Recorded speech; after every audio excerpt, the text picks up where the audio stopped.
All right, we're going to go on in the same PowerPoint, and we're going to start on slide 20, which talks about blood typing. So, an individual's blood type, which is represented by the ABO and RH groups, is determined by the presence of specific antigens in the plasma membrane of red blood cells, erythrocytes. So, ABO groups are inherited characteristics that depend on the presence of type A or B antigens. So shortly after birth, antibodies that react with different antigens on another person's red blood cells are formed in the blood of the newborn infant. So it would happen with an incompatible blood transfusion. And when you get an incompatible blood transfusion, we talked about this in the immune system chapter, you get an immune response because the body detects it as being foreign, a non-self. So what happens with that immune response is you get antigen-antibody complexes, like we talked about, that result in clumping or agglutination of the red blood cells and eventually hemolysis, where it breaks them up. So obviously that's not a good scenario. So when people get a blood transfusion, the donor and the recipient have to match. And I talked a little bit about this in the immune system chapter. Persons with type O blood type, they don't have A or B antigens, and they're therefore considered universal donors. People with type A, B blood type are universal recipients because they can take it from O, which doesn't have antigens. They can take it from A because they have A antigens, and they can take it from B because they have B antigens. So if you don't have, like say that I have type B blood, which I do, B positive, and I get a transfusion from a type A person, I might have a transfusion reaction. And it usually includes a feeling of warmth in the involved vein, a flushed face, headache, fever and chills, chest pain and abdominal pain, and decreased blood pressure and a rapid pulse. So if I got a transfusion from a type O person, however, I would probably not have that reaction. So my sister, who has type AB blood, she could get a transfusion from anybody. She could get one from me because I have type B. She could get one from an O or an A or another AB person. So the AB person is the universal recipient. The O is the universal donor. So RH system, RH is antigen D in the plasma membrane. Then you're Rh positive. Absence of that antigen, you're Rh negative. So there can be a problem if the mother and father have incompatible Rh factors and the fetus is opposite from the mother. The Rh incompatibility between maternal and fetal blood is a problem and can cause congenital defects, which we talked about a little bit in the congenital defects section. So blood typing is expressed as A, B, O, or AB, and then positive or negative for RH. So the example I gave for me, I'm B positive, so I have B antigens and I'm RH positive. So this is our, when you have O, you don't have any antigens, and you have anti-A and anti-B antibodies. So the O, even though they're the universal donor, they cannot receive donor blood from anybody but another O because they have anti-A and anti-B antibodies. A has A antigens and anti-B antibodies, so they can receive blood from O or A. B has B antigens and anti-A antibodies, so they can receive blood from O or B. AB has A and B antigens and no antibodies, and so they can receive blood from anybody. So I guess in terms of being the best case scenario person in an accident or something, AB's got it made, and O is, luckily there's a huge preponderance of type O blood in in the United States anyway, and so it's usually pretty easy to find an O donor. So the diagnostic tests have to do with blood. The basic diagnostic test is a complete blood count, or CBC. When you get a blood workup for anything, they do a CBC, which is great. So it includes total red blood cells, white blood cells, and platelets. The things that are and a lot of times they'll do a differential count for the white blood cells, which we talked about, which is the different white blood cells and how many there are of each. And then you're going to get hemoglobin and hematocrit values. And our book has a lot of super nifty information, one of them being normal values for for blood tests, and it's in the front of the book. So take a look at those normal values and see what you think. So a CBC as basis is useful for screening for different things. So one of the things, and they'll classify these, so leukocytosis, leuko means white, cyto means cell, and osis means condition. Leukocytosis is increased white blood cells, and it's generally associated with inflammation or infection. That makes sense, right? Because we have more white blood cells in the area to help deal with that inflammation or infection. Leukopenia, leuko means white, penia means less or decreased, and leukopenia is decreased white blood cells, which are associated with some viral infections, as well as radiation and chemotherapy.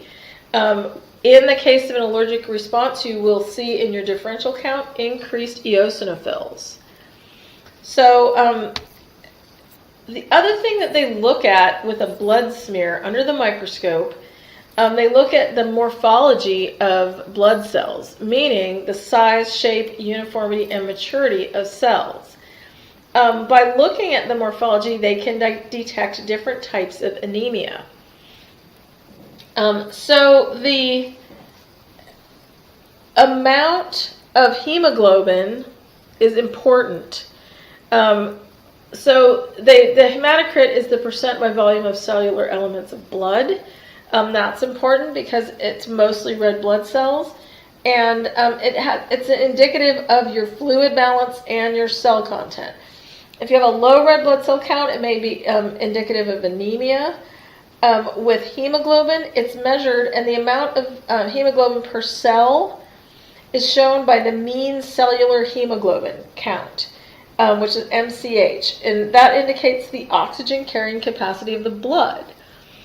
So that's pretty important. The other mean corpuscular volume is another MCH, means cellular volume. They used to call blood cells blood corpuscles. And so that's where that mean corpuscular volume comes from. So you'll see either MCV or MCH is the current terminology. Reticulocyte count is an assessment of bone function, and bone marrow function in particular. So they can also do a bone marrow aspiration and biopsy to look at bone marrow function. Chemical analysis determines the serum levels of components such as iron, B12, folic acid, cholesterol, urea, glucose. The results indicate metabolic disorders and disorders within various other body systems. Bleeding time measures platelet function. So blood clotting disorders can be differentiated by tests such as bleeding time, or INR, which is International Normalized Ratio. It measures how your clotting pathways are functioning. So when someone is on anticoagulant therapy, INR is used to monitor the anticoagulant therapy. So they're trying to keep you within a certain range. It's a standardized version of measuring those various coagulation factors. And for prothrombin time, they basically take the blood, take a stopwatch, and see how long it takes the blood to clot. So, I mean, it's very basic. And when you get into the INR, it's a little more, a little less basic. Let's just say that. So for blood therapies, in other words, transfusions or giving people blood, there are lots of different ways that people are given blood. Whole blood is one of them. Packed red blood cells or packed platelets can be administered with severe anemia or thrombocytopenia, which is lowered platelet count, are happening. So you can give the whole blood or individual components of blood. Sometimes plasma or colloid volume expanding solutions are used to maintain blood volume, particularly when someone is having trouble balancing their osmotic and hydrostatic pressure. So remember, osmotic pressure is the pulling force that pulls things into the vessels, and hydrostatic pressure is the pushing force that pushes things out of the vessels. So you have to have a balance between those two. So you can administer plasma or the volume expanding solutions without the risk of a reaction because they don't have blood cells, so they don't have antigens and antibodies. So there are artificial blood products available that are compatible with all blood types, but not any one of them can perform all of the complex functions associated with normal whole blood. So there are ones that are replace hemoglobin, there are ones that replace oxygen transfer, there are lots of different artificial blood products that do different things, but none of them takes the place of actual real whole blood. Epoetin alpha is an artificial form of erythropoietin. Sometimes they will give it to people before certain surgical procedures, or if someone has anemia related to cancer or chronic renal failure, because obviously it comes from the kidneys, so chronic renal failure, it's gonna affect your erythropoietin levels as well. So when they give them this treatment, it reduces the risk of infection or immune reaction associated with multiple blood transfusions. So bone marrow or stem cell transplants are used to treat some cancers or severe immune deficiency or severe blood diseases. So in this case, you need more than just a blood type match. You need a close tissue match. So there is an antigen on our cells that's called human leukocyte antigen, and you need to have the same HLA type as your donor in order for the blood marrow transplant to be successful, or bone marrow transplant. So the marrow cells are extracted from the donor's pelvis and filtered and infused into the recipient's vein. So after that blood marrow or bone marrow transplant, you should start to see normal cells appearing in the recipient in several weeks.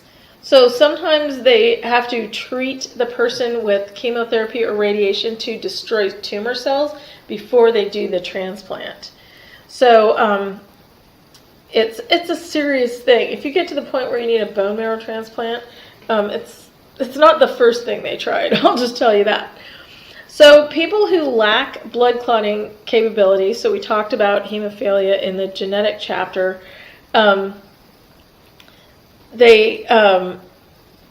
there are drug treatments that can aid in the clotting process. A lot of times people are given just the individual factor they are missing. And now there is a new drug that is called Nplate, and I don't know if, I think Novo7 is the drug that's developed primarily to treat hemophiliacs, but it can also be used for treating other clotting issues, which is pretty interesting.